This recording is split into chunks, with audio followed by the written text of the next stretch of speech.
Hello नमस्कार जी। आज मैं अपने YouTube चैनल के माध्यम से एक ऐसे औषधीय पौधे के बारे में बताने जा रही हूँ जो कि हमारे यहाँ हर जगह मौजूद होता है, जिसका नाम है निर्गुंडी। निर्गुंडी यानी कि हमारे यहाँ पर तो बना बोलते हैं उसको, लेकिन निर्गुंडी। तो आज इसके बारे में मैं डिटेल में बात करूँगी आपसे।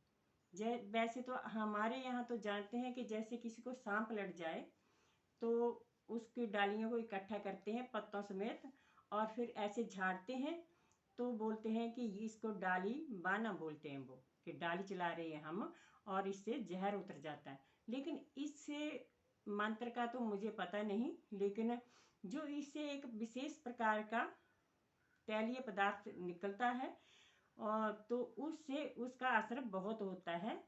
जैसे कि पत्तों को ऐसे नीचे जोर जोर से मारते हैं, वो बोलते हैं हम डाली लगा रहे हैं, डाली बा रहे हैं, तो उससे क्या होता है कि जो जो औषधि है उसमें दवाई है वो निकलती है बाहर और उससे ही वो जहर खत्म होता है। तो इसके बारे में संस्कृत में व हिंदी में इसको निर्गुंडी कहते हैं और हमारे यहाँ पर इसको बना बोलते हैं।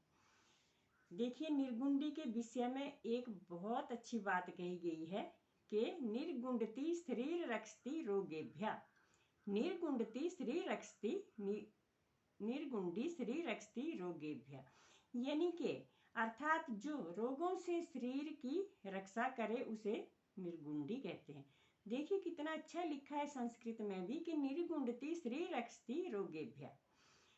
जो निर्गुंडी है, बना जो है, हमारे यहाँ पर बना बोलते हैं, आपके पता नहीं क्या क्या बोलते होंगे, लेकिन ऐसे निर्गुंडी बोलते हैं आम भाषा में, जैसे संस्कृत में हिंदी में इसको निर्गुंडी बोलते हैं। तो ये जो है वो शरीर की हर एक बीमारी की रक्षा करता है, लेकिन हमारे लोगों को पता नहीं होता कि इसको कैसे प्रयोग करें हम। और देखिए, तो मैं इसके बारे में कुछ बताती हूँ। जैसे कि निर्गुंडी दो प्रकार की होती है, एक नीले फूल वाली और एक सफ़ेद फूल वाली। दोनों का असर सेम ही होता है। एक के पत्ते बिल्कुल साफ साफ होते हैं किनारों से, और एक जो होती है उसके पत्ते किंगरीदार होते हैं ऐसे। तो दोनों ही अच्छी होती हैं और इस पौधे से तीव्र व अरुचिकर, अच्छी नहीं लगती, अरुचिकर गंध निकलती है और ये ऐसे तो सब जगह मिल जाती है, लेकिन अगर किसी को ना मिले तो पंसारियों के पास सूखी हुई मिल जाती है। वैसे हमारे यहाँ तो पौधे लगे होते हैं जगह जगह पे, तो हमें तो ऐसे ही हरी रूप में मिल जाती है। तो इसका स्वभाव कैसा होता है, गर्म और खुश्क होती है, लेकिन बहुत सी बीमारियों में काम आती है। जैसे कि इसका प्रयोग जैसे कि डाली बाना, यानी कि इसकी टहनियों को पत्तों सहित लेकर जिसको सांप ने काटा हो तब डाली चलाते हैं।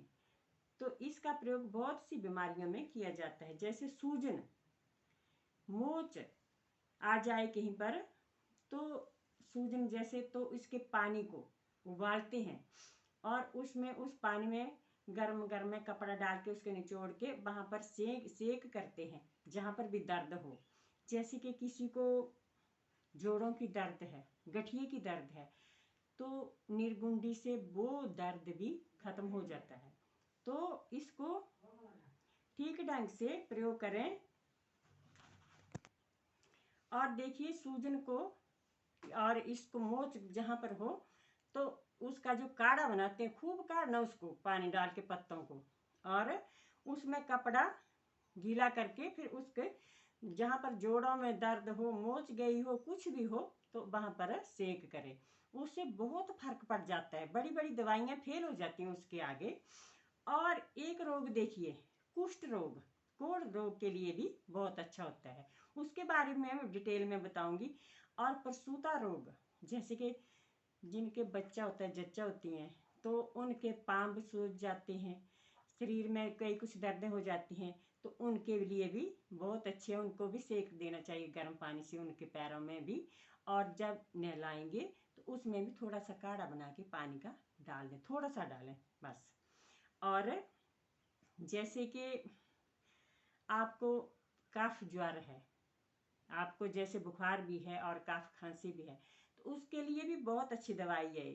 और जैसे मूत्र नाली के रोग जो हैं वो उनको भी जड़ से मिटा देती है, क्योंकि आप उसमें क्या करें कि उसका काढ़ा बनाएं और टब में पानी डालें और उसमें थोड़ा सा काढ़ा डाल दें और पानी भी डालें, उसमें बैठ जाएं, उसमें स्नान करें आप। तो आपके जो जैसे कि पेशाब नाली के रोग हैं, गुदा के रोग हैं, वो बहुत खत्म हो जाते हैं।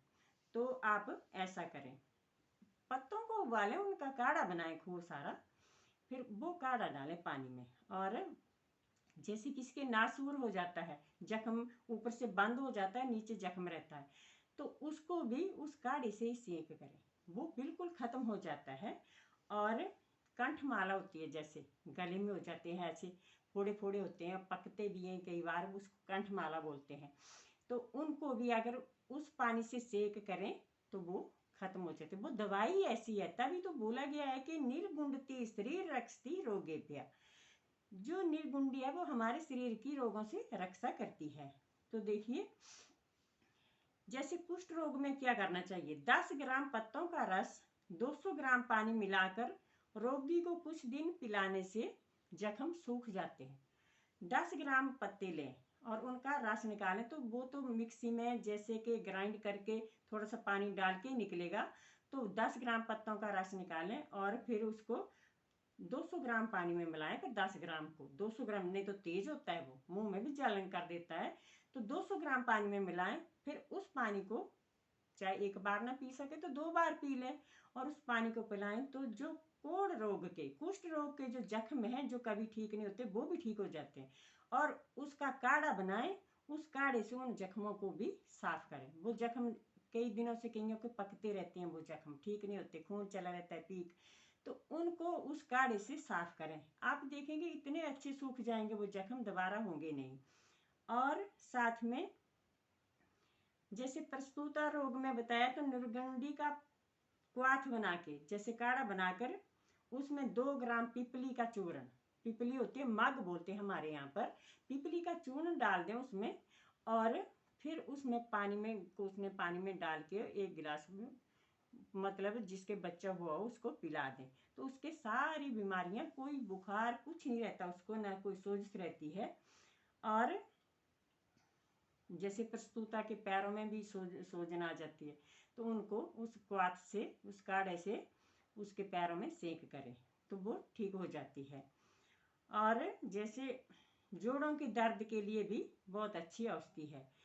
इसकी एक दवाई मिलती है, अगर आप जैसे कि आप इसका काढ़े वगैरह का आपको पत्ते ना मिल सके या कुछ, तो इसकी एक दवाई मिलती है निर्गुंडासव, जो कि आयुर्वेदिक मेडिकल स्टोर पे मिल जाएगी, निर्गुंडासव, तो उसको पिए। फिर वैसे सीधे पत्तों का रस जो पी लेके आप क्वाथ बना के, काढ़ा बना के आप अपने नहाने के पानी में भी डाल सकते हैं, थोड़ा सा पी भी सकते हैं, थोड़ा उनको और गरम गरम काढ़े से सेंक भी कर सकते हैं, तो वो तो बहुत अच्छा है। लेकिन अगर आपको ये उपलब्ध ना हो तो आप निर्गुंडा आसव ले सकते हैं मेडिकल स्टोर से और उसका सेवन करें। उसके ऊपर सेवन करने की विधि लिखी होती है ठीक ढंग से।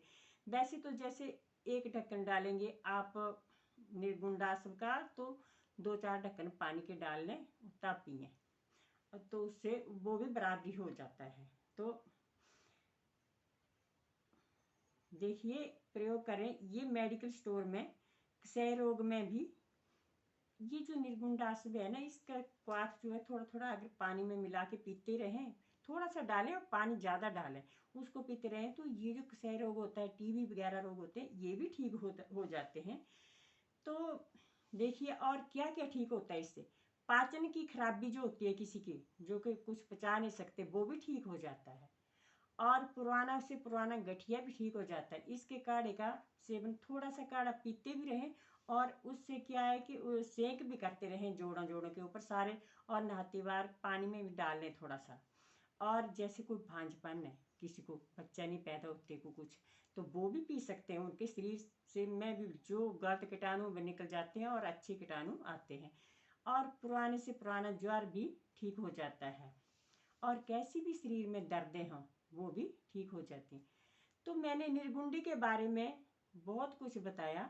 आप अगर इसके ऊपर अमल करेंगे तो देखिए ये हर एक रोग को जड़ से मिटा देता है। तभी तो देखिए मैं बार बार बोल रही हूँ कि निर्गुंडति शरीर रक्षति रोगेभ्यः। निर्गुंडी रोगों से शरीर की रक्षा करती है, तो हर एक रोग के लिए बहुत अच्छी होती है। जैसे एक कोढ़ रोग असह्य रोग होता है, उसके जख्मों को भी सुखा देता है। उसका काढ़ा जो है, अगर वो 10 ग्राम का काढ़ा बनाएं और 1 गिलास पानी में डालें और उनको पिलाते रहें एक दिन में 1 बार, तो आप देखें कुछ दिनों में उनके जख्म भी सूख जाएंगे। और उन जिन जख्मों से पीक चली होती है को कुछ, तो उन जख्मों को निर्गुंडी के काढ़ा से धोएं, फिर देखें आपके कितने जल्दी ठीक हो जाते हैं, वो जख्म भी सूख जाते हैं। तो इसी के साथ मैं इजाज़त चाहती हूँ। धन्यवाद। मैं चाहती हूँ कि आप मेरी वीडियो को कम से कम लाइक शेयर और सब्सक्राइब तो कर दें, कम से कम इसको मोनेटाइज तो कराएं। Thank you.